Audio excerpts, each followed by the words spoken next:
Hello everyone. तो last video में हमने पॉलिनोमियल्स की बेसिक के बारे में पढ़ा था और समझा था कि पॉलिनोमियल्स क्या होते हैं, आप कैसे पहचान सकते हैं, है ना। मैंने जनरल फॉर्म भी बताई थी और फिर मैंने बताया था कि पॉलिनोमियल्स के टाइप क्या होते हैं। जैसे कि पॉलिनोमियल एक होता है मोनोमियल, एक होता है बाइनोमियल, फिर ट्राइनोमियल, ऐसे ऊपर चलते चलते चलते जाएंगे। ठीक है, तो ये सब पॉलिनोमियल्स में काउंट होते हैं। अब हम पॉलिनोमियल्स के बारे में और आगे डिटेल में जानते हैं। ठीक है, तो देखो जो चैप्टर है हमारा पॉलिनोमियल क्लास 10th में, उसमें हमें सिर्फ पॉलिनोमियल के एक फॉर्म पढ़नी है जो कि है क्वाड्रेटिक फॉर्म। ठीक है, मैंने कल आपको 3 फॉर्म के बारे में बताया था। लीनियर एक्सप्रेशन या इक्वेशन बोल सकते हो आप। ठीक है, फिर मैंने बताया था क्वाड्रेटिक एक्सप्रेशन या इक्वेशन बोल सकते हो, और तीसरा मैंने बताया था आपको क्यूबिक एक्सप्रेशन या इक्वेशन। ठीक है, तो इनको हम पॉलिनोमियल भी बोल सकते हैं। तो लीनियर हम पढ़ के आ चुके हैं, हमें सिर्फ अभी क्वाड्रेटिक इक्वेशंस या पॉलिनोमियल्स के बारे में पढ़ना है। क्वाड्रेटिक्स कौन से होते हैं? जिनकी डिग्री क्या होती है? 2 होती है। डिग्री क्या होती है? 2, यानी उसमें हाईएस्ट पावर आपको 2 मिलेगी। ठीक है, तो अब देखो हम पढ़ते हैं क्वाड्रेटिक पॉलिनोमियल्स के बारे में। तो देखो क्वाड्रेटिक पॉलिनोमियल, क्वाड्रेटिक पॉलिनोमियल। अब देखो क्वाड्रेटिक पॉलिनोमियल कौन होते हैं? जिनकी डिग्री 2 होती है, ये आपको पता है, यानी हाईएस्ट पावर 2 होनी चाहिए। तो इसकी मैं जनरल फॉर्म की बात करूं, जनरल फॉर्म कि क्वाड्रेटिक पॉलिनोमियल कैसे दिखते हैं, है ना। तो ये कैसे दिखते हैं? देखो, A X square plus B X plus C equals to में 0। यानी इस फॉर्मेट में अगर आपको कोई भी इक्वेशन दिखती है तो वो क्या है? क्वाड्रेटिक पॉलिनोमियल है।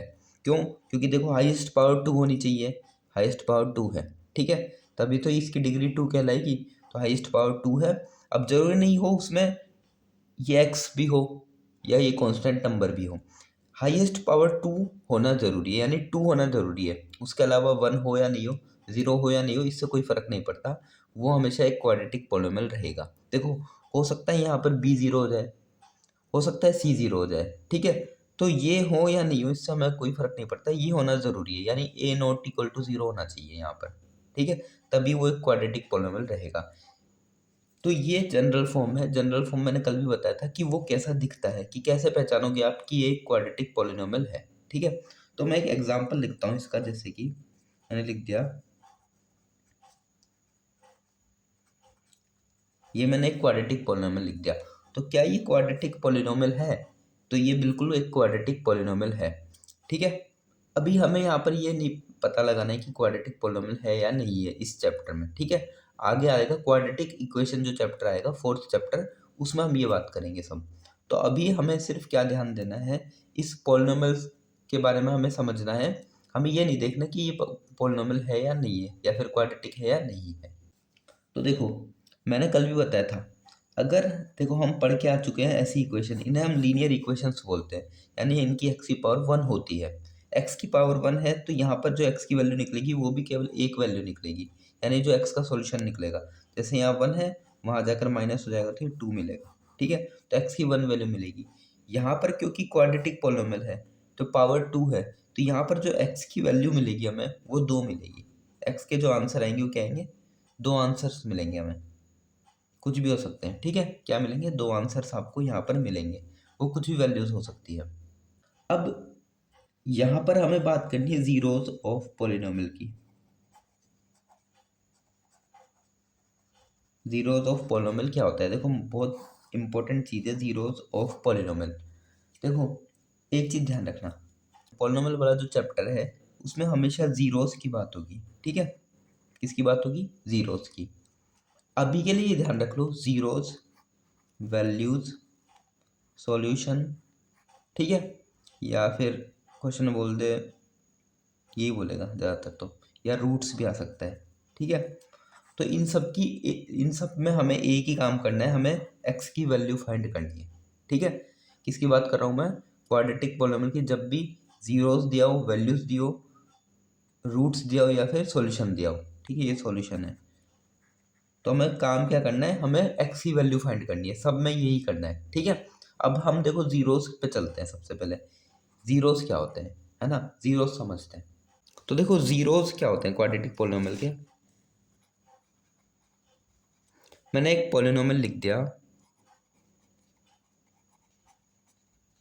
ये, ठीक है। इसमें अब ज़ीरोस की मैं बात करूं तो देखो ज़ीरोस क्या होते हैं, ये नाम से ही क्लियर है कि मैं एक्स की क्या वैल्यू पुट करूं ताकि आंसर मुझे ज़ीरो मिल जाए। इसीलिए मैंने इक्वल टू में ज़ीरो लिखा है कि यहाँ पर एक्स की मैं क्या वैल्यू पुट करूँ ताकि आंसर क्या मिल जाए, ज़ीरो। तो जो वैल्यूज़ मैं पुट करूँगा वो ज़ीरोज़ होंगे। आगे समझ में? तो देखो, एक तो तरीका यहाँ पे हम hit and trial method use कर सकते हैं कि हम अपनी मर्जी से सोचें कि मैं यहाँ एक्स की जगह ऐसा क्या क्या पुट करके देख सकता हूँ ताकि जो मेरा आंसर आएगा वो क्या आ जाएगा, ज़ीरो आ जाए, ठीक है। या फिर दूसरा तरीका है कि हम इसको ज़ीरो के इक्वल में पुट कर देते हैं और फिर यहाँ से एक्स की वैल्यू फाइंड कर लेंगे, ठीक है। तो जो एक्स की वैल्यूज़ मिलेगी वही क्या होगी, इसके ज़ीरोज़ हो जाएंगे एक तरीके से, है ना। यानी कि जो वैल्यू हमें मिलेगी वो हम इसमें जब पुट करेंगे तो आंसर हमें ज़ीरो ही मिलना है, ठीक है। तो हिट एंड ट्रायल मेथड से तो हम कर नहीं पाएंगे, है ना, हर एक इक्वेशन के लिए तो हम सोच नहीं सकते, पर इस मेथड से हमें करना है, ठीक है। हम क्या करेंगे, इसकी वैल्यू इक्वल टू ज़ीरो लिखेंगे और वो वैल्यू फाइंड करेंगे एक्स की ताकि ये कंप्लीट ज़ीरो हो जाए। तो जो वैल्यूज़ आएगी वही क्या आएगी, ज़ीरोज़। इसीलिए इसको नाम दिया ज़ीरोज़ ऑफ पॉलिनोमियल कि क्या वैल्यू एक्स की जगह पुट करें ताकि आंसर में ज़ीरो आ जाए। इसको पूरे को सॉल्व करने पे आंसर ज़ीरो हो, ठीक है। तो देखो, जब हम यहाँ पर एक्स की वैल्यू फाइंड करेंगे तो मैंने अभी बताया पावर टू है, टू पावर है तो एक्स के दो सॉल्यूशन निकलेंगे, यानी दो वैल्यूज़ निकलेगी एक्स की, कितनी, दो वैल्यूज़, ठीक है। तो जो ज़ीरोज़ होते हैं ना, वो ज़ीरोज़ कितने होते हैं, ज़ीरोज़ भी दो होते हैं और इन दो ज़ीरोज़ का नाम होता है अल्फ़ा एंड बीटा, ठीक है। बस ये नाम है और कुछ नहीं है।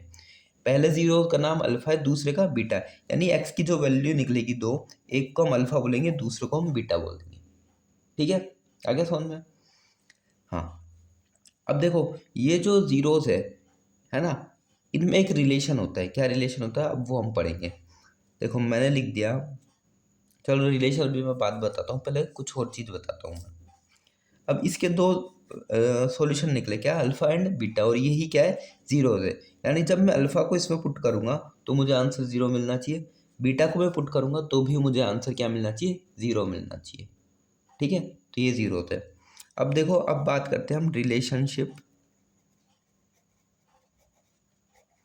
बिटवीन ज़ीरोज़, कि ज़ीरोज़ के बीच में क्या रिलेशन होता है। देखो, ज़ीरोज़ क्या है, अल्फ़ा एंड बीटा, ये दो ज़ीरोज़ है, क्वाड्रेटिक पॉलिनोमियल की बात कर रहा हूँ मैं। तो इनके बीच में रिलेशन होता है, एक तो होता है सम ऑफ ज़ीरोज़, इसका सम ऑफ ज़ीरोज़ का, सम ऑफ ज़ीरोज़ का मतलब है अगर हम इन दोनों ज़ीरोज़ को ऐड कर दें तो क्या वैल्यू निकलेगी। जो ये ज़ीरोज़ आए, यानी जो हमने वैल्यू यहाँ पुट की है, इसका आंसर ज़ीरो मिला है हमें, तो जो ये दोनों वैल्यूज़ मिली है अल्फ़ा एंड बीटा, उनको जब हम ऐड करेंगे तो क्या आंसर आएगा, ठीक है। तो देखो, अल्फ़ा प्लस बीटा, तो क्या आंसर मिलेगा मुझे, तो इसका फॉर्मूला लिख रहा हूँ भी मैं, माइनस बी अपॉन ए होता है, ठीक है। अभी सिर्फ ये याद करना है आपको, मैं सब क्लियर कर दूंगा आपको कि ये कैसे आया।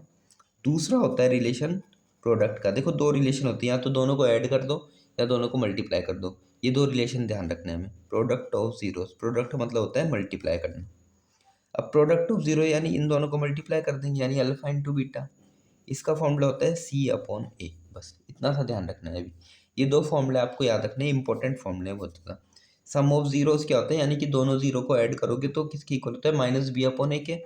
और प्रोडक्ट ऑफ जीरोस है अल्फा इंटू बीटा, यानी दोनों जीरोस को मल्टीप्लाई करोगे तो वो सी अपॉन ए के इक्वल आएगा, है ना। अभी मैं आपको इसको करके दिखाता हूँ थोड़ा, तो आपको थोड़ा दिमाग में बैठेगी ये बात कि ये चल क्या रहा है ना।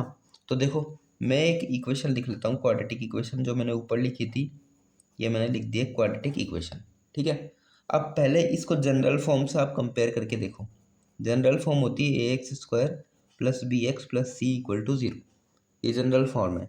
तो यहाँ से आप कंपेयर करोगे तो ए बी सी की वैल्यूज आसानी से निकाल पाओगे। ए क्या होता है, जो एक्स स्क्वायर के आगे होता है, यानी एक्स स्क्वायर का कोफिशिएंट, जो मैंने कल बताया था आपको। बी कौन है, जो एक्स के आगे, यानी जो एक्स का कोफिशिएंट है। और सी जो कांस्टेंट टर्म है, यानी जो अकेला होता है। तो यहाँ से अगर मैं देखूँ तो इसके एक्स स्क्वायर के आगे कुछ नहीं है, यानी वन है। जब कुछ भी नहीं होता है तो वन होता है हमेशा, ठीक है, ये ध्यान रखना। तो ए कितना हो जाएगा यहाँ से, वन। बी अगर मैं देखूँ तो एक्स के आगे क्या है, वो देखो थ्री है। और सी यानी जो अकेला बचा, ये चीज़ ध्यान रखना है कि इनको हमेशा साइन के साथ यूज़ करना है। अगर यहाँ माइनस होता तो मैं सी की वैल्यू -1 लेता। तो ये ए बी सी की वैल्यूज हमें मिल चुकी है। अब मैं निकालना चाहता हूँ sum of zeros. Sum of zeros, तो देखो सम ऑफ ज़ीरो यानी अल्फ़ा प्लस बीटा, यानी मैं इन दोनों ज़ीरोज़ को ऐड करूँगा तो अल्फ़ा प्लस बीटा होगा, और इसका फॉर्मूला -b/a होता है। तो देखो b की वैल्यू है 3, तो -3/a की वैल्यू कितनी है 1। तो सम ऑफ ज़ीरो आ गया -3, यानी जब मैं ज़ीरोज़ को ऐड करूँगा तो -3 आएगा। अब मैं प्रोडक्ट ऑफ ज़ीरोज़ निकाल के बताता हूँ। अब देखो प्रोडक्ट ऑफ ज़ीरो की बात करता हूँ। प्रोडक्ट ऑफ ज़ीरोज़ यानी अब हमें क्या करना है, मल्टीप्लाई करना है। अब देखो हमें ज़ीरोज़ तो पता नहीं, अल्फ़ा और बीटा की वैल्यू नहीं पता, फिर भी हम निकाल पा रहे हैं। कैसे? इस फॉर्मूले का यूज़ करके, ठीक है। तो अल्फ़ा इंटू बीटा का फॉर्मूला होता है C/A।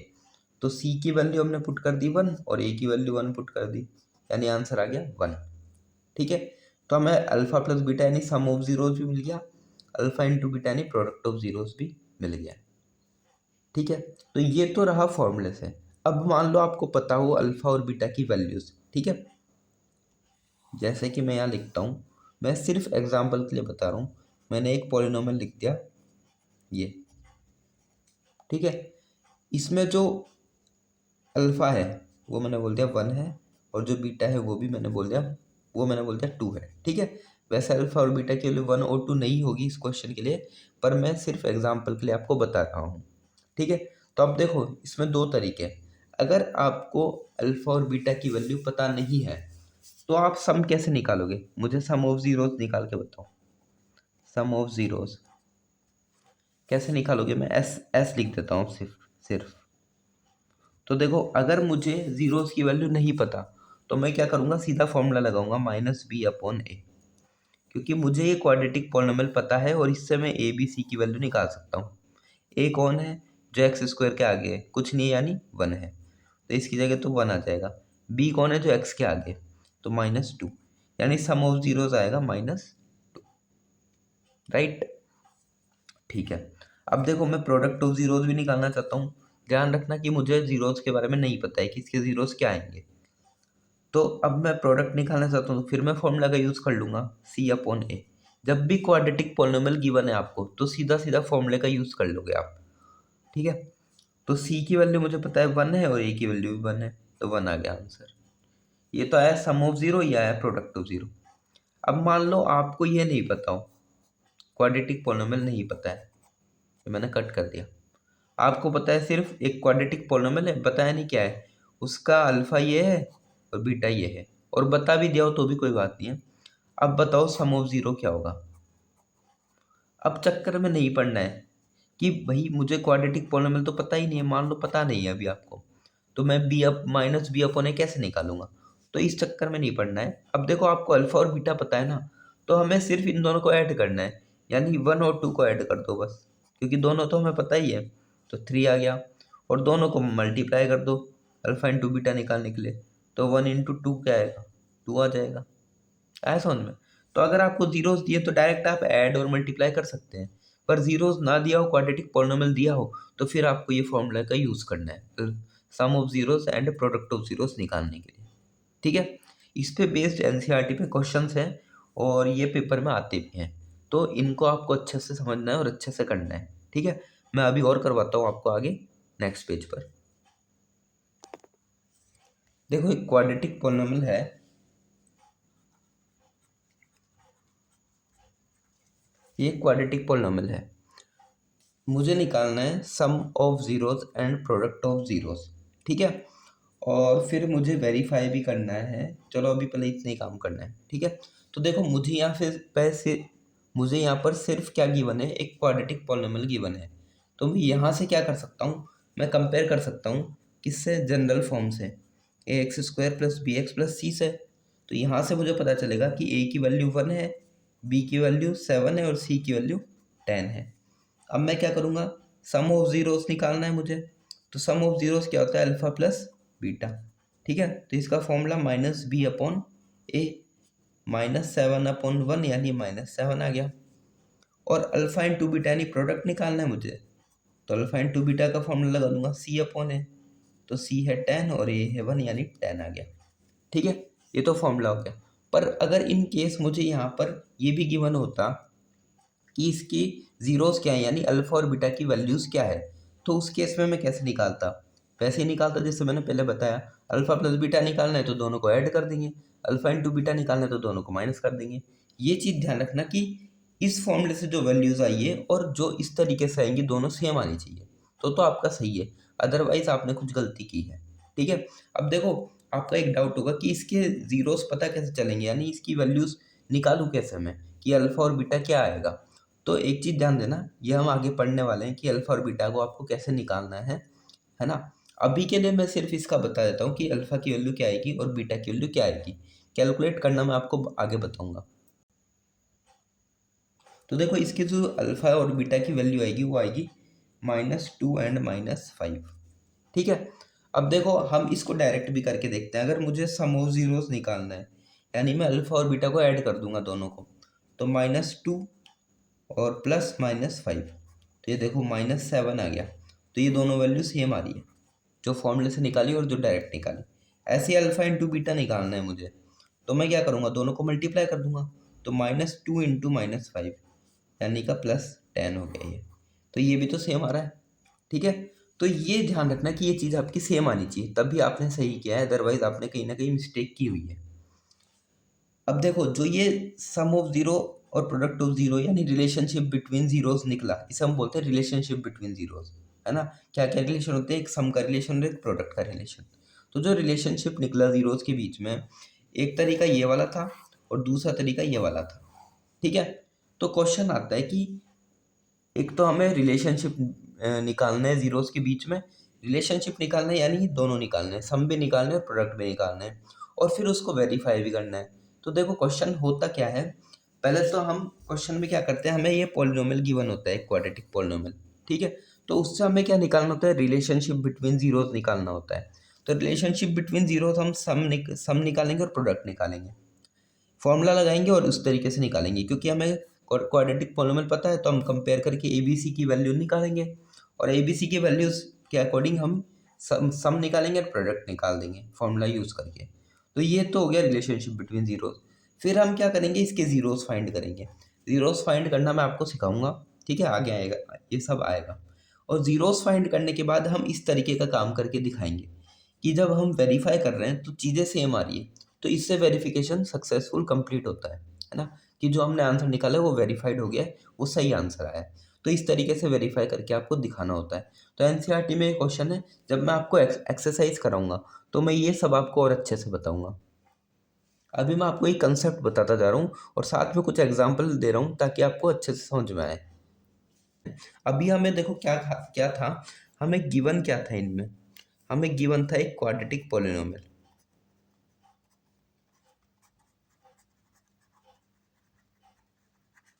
ठीक है, तो इस क्वाड्रेटिक पॉलिनोमियल में हमने रिलेशनशिप निकाला था, रिलेशन बिटवीन जीरोस ऐसे बोल सकते हैं। और जीरोस के बीच में क्या क्या रिलेशन था, एक तो सम का था और एक प्रोडक्ट का था। ठीक है, अब मैं आपको सिखाता हूँ कि आप इन जीरोस को कैसे फाइंड कर सकते हो। अभी तो हमने जीरोस का सम कर दिया और जीरोस का प्रोडक्ट कर दिया, वो भी फॉर्मूला का यूज़ करके, पर ये जीरोस फाइंड कैसे करें। ठीक है, तो मैं इस एग्जाम्पल को वापस लेता हूँ, जो कि है x² + 7x + 10। ये हमारा क्या है, एक क्वाड्रेटिक पॉलिनोमियल है। अब इसके जीरोस कैसे फाइंड करने हैं ये मैं आपको बताता हूँ। ठीक है, देखो अभी आपको यहाँ पर यूज़ करना है फैक्टराइजेशन मेथड।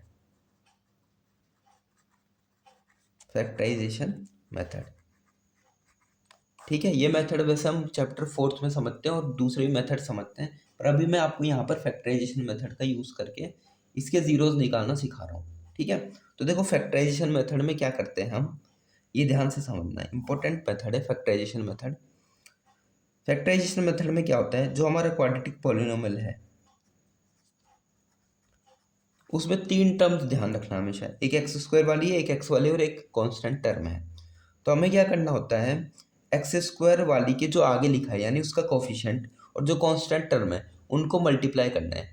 ठीक है, एक्स स्क्वायर के आगे क्या लिखा हुआ है 1, और जो कांस्टेंट टर्म क्या है 10, इसको हमें करना है मल्टीप्लाई। देखो मैंने 1 को 10 से मल्टीप्लाई कर दिया, तो क्या आया आंसर 10 आया। ठीक है, अब जो ये आंसर आया इसके हमें करने हैं फैक्टराइजेशन, 10 के फैक्टर्स निकालने हैं। ठीक है, यानी प्राइम फैक्टर्स। कैसे करेंगे देखो आगे करते हैं। देखो मैं 10 के यहाँ फैक्टर्स करके आपको दिखाता हूँ। ये है 2 से होगा 5 पर, और 5 से होगा 1 पर, यह हमें सबको पता है। अब देखो यहाँ पर हमें जो फैक्टर्स मिले वो 2 फैक्टर्स मिले 5 एंड 2।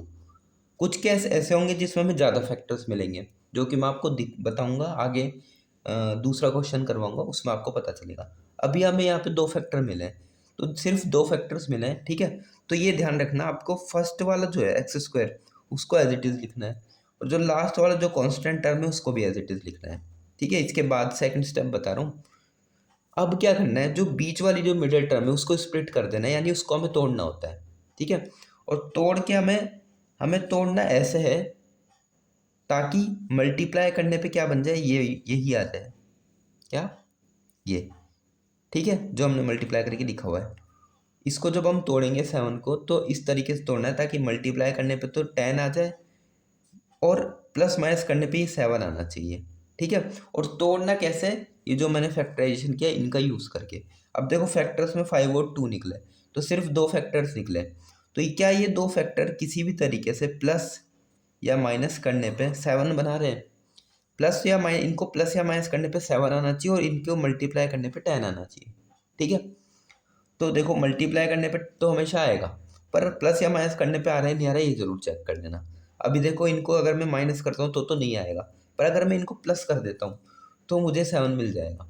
ठीक है, तो ये फर्स्ट वाली term as it is, constant term as it is, इसको मैं तोड़ दूंगा किसमें, 2 एंड 5 में। 2 एंड 5 में कैसे ब्रेक करना है, ये 2x हो गया और एक 5x हो गया, और इनके बाकी के साइन सेम रखना है। ठीक है, अब देखो पहले वाले में से कुछ हमें कॉमन लेना है, और लास्ट वाले में से 2 में से कुछ कॉमन लेना है। हमेशा ऐसा बनेगा, 2 स्टार्टिंग में बनेंगे 2 लास्ट में बनेंगे, यानी फर्स्ट 2 को में से कॉमन लेना है और लास्ट 2 में से भी कॉमन लेना है। तो अगर मैं इसमें से कॉमन लूँ तो x कॉमन है, कॉमन लेना आता है ना, जो दोनों में एक जैसा है वो बाहर निकालना है। यहाँ पर x 2 बार है तो एक बार x बचेगा। ठीक है, प्लस यहाँ पर x एक बार ही है और एक बार बाहर निकल चुका है, तो अब सिर्फ 2 बचेगा। निकालना जितने में से भी आपने कॉमन लिया उन सब में से है। ठीक है, फर्स्ट वाले में से कॉमन आ गया, अब सेकंड वाले में से लेते हैं। अब यहाँ तो मुझे कुछ एक जैसा दिख ही नहीं रहा, पर अगर आप ध्यान से देखोगे जब भी एक जैसा नहीं दिखे तो ये देखना कि क्या कोई एक दोनों एक की टेबल में आते हैं। जैसे कि देखो यहाँ 5 है, 5 की टेबल में दोनों आते हैं, तो मैं क्या करूँगा 5 कॉमन लूँगा। 5 की टेबल में 5 1 पर आता है, और 1 इंटू एक्स यानी x बचेगा यहाँ पर, प्लस 5 की टेबल में 10 कितने पे आता है 2 पर, तो यहाँ वो लिखना है। ठीक है, अब देखो फिर से इसमें और इसमें आपको क्या कॉमन दिख रहा है, दोनों में x प्लस 2 एक जैसा है, x प्लस 2 मैंने बाहर निकाल लिया, यहाँ से x प्लस 2 निकला तो x बचेगा, x यहाँ लिख दिया, बीच में प्लस है, यहाँ से x प्लस 2 गया तो 5 बचेगा, ये 5 भी मैंने यहाँ लिख दिया। तो इस तरीके से आपका ये जो टर्म, ये जो हमारा एक्सप्रेशन था क्वाड्रेटिक पॉलिनोमियल, ये फैक्टर्स, इसके फैक्टर्स आ गए हैं। ठीक है, यानी इसको हमें इसमें तोड़ना था, और इक्वल टू में चल रहा है हमारा 0, क्योंकि ये 0 के इक्वल होता है, क्योंकि हमें तो क्या फाइंड करने हैं, जीरोस फाइंड करने हैं। मैंने बताया था तरीका कि जीरोस फाइंड करने के लिए आपको क्या करना है, इसको 0 के इक्वल लिख दो और फिर यहाँ से x की वैल्यू निकाल दो, तो वो जो वैल्यूज आएगी वो क्या आएगी, जीरोस ही आएंगे, यानी जब हम इसमें पुट करेंगे तो आंसर 0 मिलने का हमें। अभी देखो यहाँ से x की वैल्यू कैसे निकालनी है, एक बार इसको 0 के इक्वल लिख देना है, इस टर्म को x plus 2 is equal to 0, और एक बार इसको लिख देना है 0 के इक्वल, यानी x प्लस 5 इक्वल टू 0। यहाँ से अगर x की वैल्यू निकालूँ तो -2 आएगी, यहाँ से अगर x की वैल्यू निकालूँ तो -5 आएगी। ठीक है, अब देखो ये जो x की वैल्यूज निकली यही अल्फा एंड बीटा है, इसको मैं अल्फा बोल दूंगा, इसको मैं बीटा बोल दूंगा, क्योंकि ये जो वैल्यूज है ना यही जीरोज है। अब मैं आपको टेस्ट भी कराता हूँ ये जीरोस कैसे है, वेरीफाई आपको हो जाएगा। देखो यहाँ पर पहले मैं -2 पुट करके देखता हूँ इसमें क्या मुझे 0 मिल रहा है। अगर मैं -2 पुट करूँ तो देखो -2 का स्क्वायर +4 होता है। ठीक है, +4, यहाँ पे छोटा छोटा लिख रहा हूँ +4, -2 इंटू 7 -14 और +10। देखो +10 और +4 +14 और -14 कैंसिल होकर 0 बनाएंगे, तो 0 आंसर हमें मिल जाएगा, यानी ये एक 0 है। ऐसे ही -5 पुट करो, -5 का स्क्वायर 25,